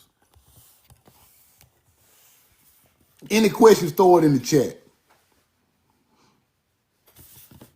Any questions, throw it in the chat. Appreciate the cash out. Somebody cash out because we know the truth now. Subscribe to my YouTube. We're going to keep getting to the bottom of this.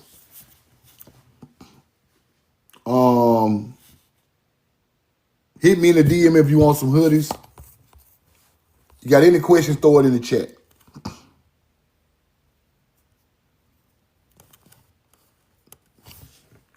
Israelites. The Nawasi.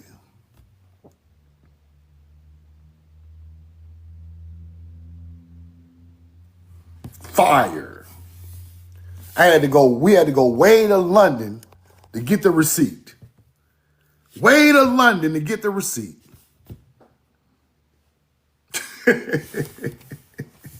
Timeri is hiding our history with tooth and nail.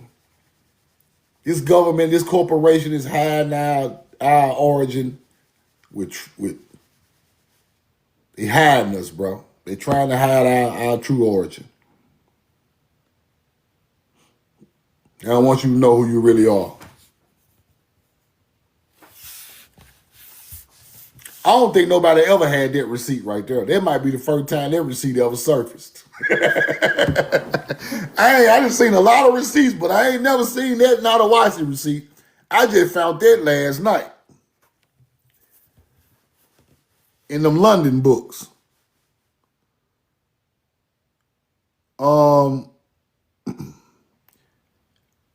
And I'm gonna do a live about that too. I'm gonna do a live about these different cultures, like overseas, that have a lot of our artifacts, and I'm gonna try to show some of them because it's a lot of artifacts that they paint of the original people. That what we need to see, and it's hard because a lot of these places we don't never travel to, but we got to bring those receipts out of these other countries. They have they got some elite receipts. They got elite receipts. So I might do that tomorrow. Because I found a lot of stuff last night. I ain't through deciphering it yet, but I found a lot of stuff last night from London. London and England and Paris got a lot of our artifacts. Spain got a lot of our artifacts. And Morocco got a lot of our artifacts. So a lot of places in the Mediterranean Sea got a lot of our artifacts. And they're in their museums. I wish I could do like a world tour and go through there and get this stuff on footage, which I'm still going to try to do once I be able to do it. But we got to pull up to some of these museums in these other countries. There's a lot of our elite receipts are there. Right on the wall. We never heard of them, never seen them, none of it. Just like that guy went to that museum overseas and showed all the melanated Indians on the thing. So I want to show y'all the corn in Egypt on the wall. I know exactly the murals that go with the corn in Egypt. I need to go there, man. So I'm working on that. After I get this land situated, appreciate y'all for buying the hoodies and the donation. After I get that land situated and to get the paperwork to that land, I got to go to some of these foreign places. Crete, Egypt, Athens, Greece, Mesopotamia, where the palm trees are at. The Ube Sumerian culture. Nineveh got the corn tablets in the museum. They won't put it on the internet, but they got the corn tablets in the museum. The Warka vase. I need to see all this stuff in person. I just got downloads to find on the internet. Crete got the corn cob rings in the museum. The gold corn cob rings, they got them in the museum. The Cretans, the Captarim, one of the tribes from here lived in Greece. Santorini, Greece. We got ancient stuff built there. They got a mound in Nawasi with the earth cross right on top of the mound. I gotta see this stuff, people. Stuff amazing. It's a whole lot of Sumerian stuff we got to see too, because that's our culture too. Stop teaching that alien shit and show the real people. Show how brown skinned they are.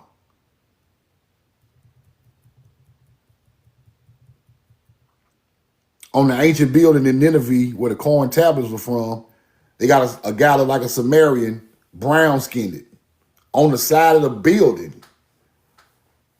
He on the side of the building, huge. Like they put a whole mural right there. Like, got to see this stuff, man. Like, and then on top of that, it shows the kids our history. As they go around the world and get older and travel, they'll know what they're looking at. They'll know where to go and see your history on another land. Because that's not them people's history. That's why they dig all this stuff up. Because if it was their ancestors, they wouldn't dig it up. They digging up our ancestors. No culture would dig up their own ancestors. They digging up our ancestors looking for treasures, artifacts. They know we are the people that had the gold, the silver, the turquoise, the onyx, the sapphires. They know that. That's why they dig. You might find something down there change your life. King Tut mask alone, people. King Tut mask alone is worth, whoo, you don't even want to know. The silver pharaoh. The silver pharaoh's tomb is worth millions, high millions. Right? They don't even talk about the silver pharaoh. His tomb costs more than King Tut's.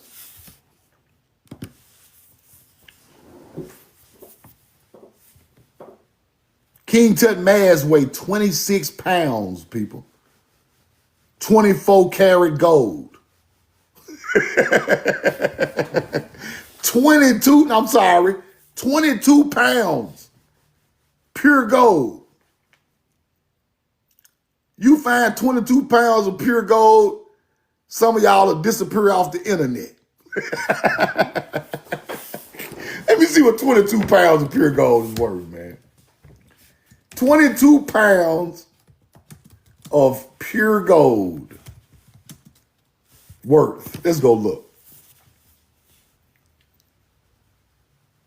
Roll the coin. $1.6 million worth of gold alone. It got turquoise and rubies and diamonds all wrapped. Pure gold is $5,000 an ounce. for you drug dealers out there, for you travelers, $5,000 a zip. $1.6 million worth of gold just the mask alone. Get your digit scale out. They want that. You find that in the dirt, you automatically a millionaire. So hunter-gatherers are just digging up our stuff, trying to find 22 pounds of gold. Roll the coin. Yeah, 1.6. 1.6. Now let me go look at the silver pharaoh. A lot of people don't know about the silver pharaoh. Ain't even no silver in Egypt, people. Y'all ain't never seen the silver pharaoh? I did an old video about it. That silver don't even come from Egypt. Damn, they come from here.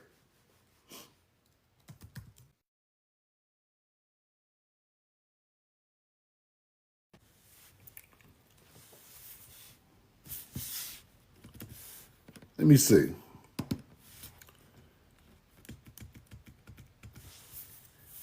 The Triple Crown winner, let me see. Silver Pharaoh.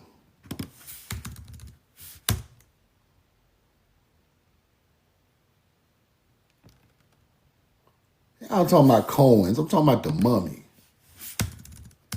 Let me show y'all how he looked first. It's fire now. I gotta find out where this at too, because I need to visit this too. The Silver Pharaoh is amazing. He buried all silver. Let's see. With gold inlays in the silver. Fire. Look at this. Oh, this one in Egypt, I think. The Silver Pharaoh. Let's see. Gotta show y'all this one. Let me show you. Look at that. Look at that. Fire. I'm talking about. They said his tomb was worth more than King Tut's because it had silver wasn't readily available in Egypt. So that made his look at the staff and the rod. Fire. Look at this was in the inside of the outside, this the inside. Inside, pure gold. Outside, pure silver with gold inlays. So when you took the big mask off, you find this. He went super extraordinary. He was out of control. Then he had the silver Horus. See the silver Horus? Fire. I think this is at the museum in Cairo. It got to be. Look at that, man. That is fire. You know what kind of people it take to make something like that? You got to be a whole genius out here to even mold that silver like that. Look at that. Look at it. Hunter-gatherer digging it up. Look. Look at him. Hunter-gatherer right in the tomb. Tenis. Found in Tenis. Tenis is to knit. Right? To knit is to knit. It's the same meaning as Tennessee, people. Tunisia. Tennessee. Tenis. It's the same stuff. These the same bloodline of mound builders, I'm telling you. It's the same words. It was found in Tenis. That's the Delta. That's right outside of the Nile Delta. It's right outside of the Nile Delta. Look how huge it is. That's fire. Them our people, bro. That's our bloodline, bro. Look at that. The Temple of Amun at Tenis. This is the bloodline of that mound builder, same bloodline that built that on the Mississippi River. Same people. Solid silver, not even found in Egypt. That's a fact. Where it come from? This is the one I like right here. Let me show y'all this one. This is the one I like with the that's fire. Look at the detail. Look at the falcon. Look at that right there. Look at the sideways lines. Now, when they got to Egypt, I think, now what I've been thinking in my research, the side lines is for the Nile. Now, the straight lines is for the Mississippi River people, the pre-dynastic. But after the bloodline grows on the Nile, they start putting it sideways. I've been noticing that lately, like through a lot of pharaohs. That is fire.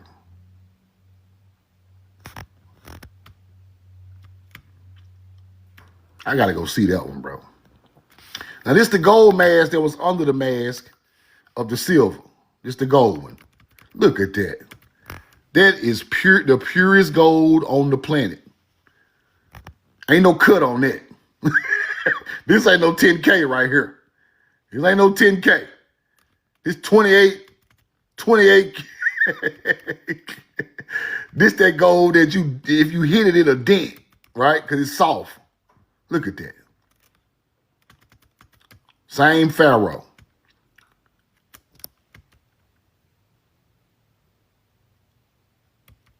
This the headdress, but the whole coffin was silver. Now look at that heavy gold. He had gold fingertips right there with the gold sandals. I think this right here weighed about a couple of pounds of gold right here, the necklace. And it had lapis lazuli, the blue stone, all through it.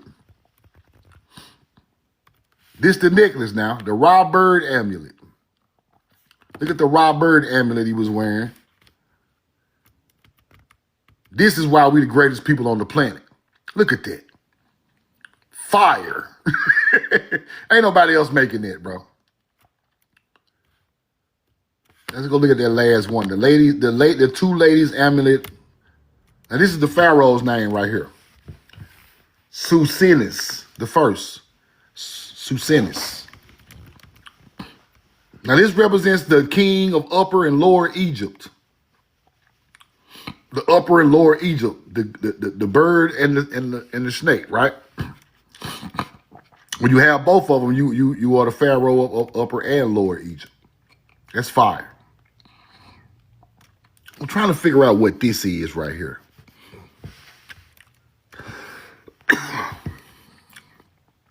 But anyway, go to amulets. 4 collar-shaped amulets found attached to bandages on the mummy.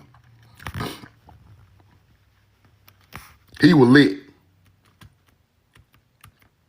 He was lit. I'm telling you like that. He wasn't playing with the folks. This guy here wasn't playing. They say he made King Tut look like he was poor. Roll the coin. I love y'all. I'm in love with you. I'm gonna put this on YouTube later, man. Appreciate the cash out. Y'all want any hoodies, hit me in the DM. Tomorrow I'm gonna try to go back through London, England, because I've been looking. I already got it pulled up in my study. London, England. Can't think about it right now. London, England, Spain, and Morocco, who still got melanated Indians, artifacts and paintings and stuff on the walls in the museums over there, man. Y'all be safe out there, man. Galil at the gun, roll the coin. We know the truth now.